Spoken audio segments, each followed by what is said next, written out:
Hey, have you guys ever wanted to join the circus at some point? Well, I have, but my idea of joining the circus is actually moving to Las Vegas and working some job in one of those casinos and I don't know, doing something out of context for me. And I was telling my mom as I was driving home 2 months ago after dinner, I told her when I was having difficulty finding a part-time job last year. I told her, yeah, I thought, when my tío Jorge used to live there, I was like, yeah, I was thinking, like, I wish he'd live there so I can move with him and just bum off him for a little bit and, have a job at some casino and, just explore the city. And so I left the conversation at that. And so, like, 2 weeks ago, my mom was like, hey, I'm like, what? I have an idea. I'm like, what's the idea? Well, I was thinking we should both move to Las Vegas and we should start a cleaning business. And I was like, oh. When you love somebody and they have this idea and you don't know what to do with it. And then afterwards, like, I had to examine my feelings towards, like, cleaning because I was like, well, I'm Mexican, I live in a working class neighborhood. Everybody around me does working class positions. They're either the babysitter here, the jardineros in the front, the construction workers, all these working class occupations. And I was thinking about, well, do I have really an issue with, a working class occupation, even though I'm educated? And I was like, well, no, And then I was thinking, I could be like Octavia Butler, like she used to, be like a janitor, work in odd jobs and places for minimum wage back in the 60s and 70s. But then I was like, wait a minute, but this is in the 60s and 70s. Back then, you could actually afford to live off minimum wage, even though it wasn't still a lot. And, you could potentially be somebody like Octavia Butler and work on her craft in the evening.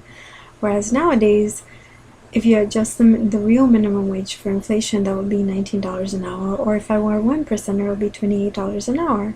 I'm like, that could be very feasible. But I'm like, the minimum wage isn't adjusted for inflation. And I was like, I don't know. And then I was like, well, do I also have an issue with it because I'm quote unquote educated and that's not something I'm supposed to be doing? I'm like, well, no, not really. I mean, I can clean. However, in thinking about all this stuff, I was thinking about, it's interesting how we as working class people and immigrant communities always kind of narrow our dreams or narrow our options just due to the structural constraints of the current political economy and the political economy as it has been designed here in the US. And how we gravitate, even when we're educated, to certain occupations because that's what the society kind of wants us to fit, that mold, that stereotype. And how even ourselves we internalize that and we shrink down our dreams and we don't know how to give them alas. And I was thinking even about my mom, like sometimes she's really disappointed in some of the job options that I've been not indulging, but some of the stuff that I've been finding because I needed part-time work because I need to write. And she's disappointed because she feels like I should be doing something better or greater or just more awesome or whatever. But recently I started turning around on her and telling her, well, you should be a chef, you should be in Beverly Hills, you should be in Brentwood. Because the reality is that my mom's like a foodie. She's like a really good cook. Except that she's a Mexican migrant and she's working in some fabrica in a job that she hates. And how difficult it is for her to give her own dreams alas or wings. But also because, she's had children and she had a mortgage to pay.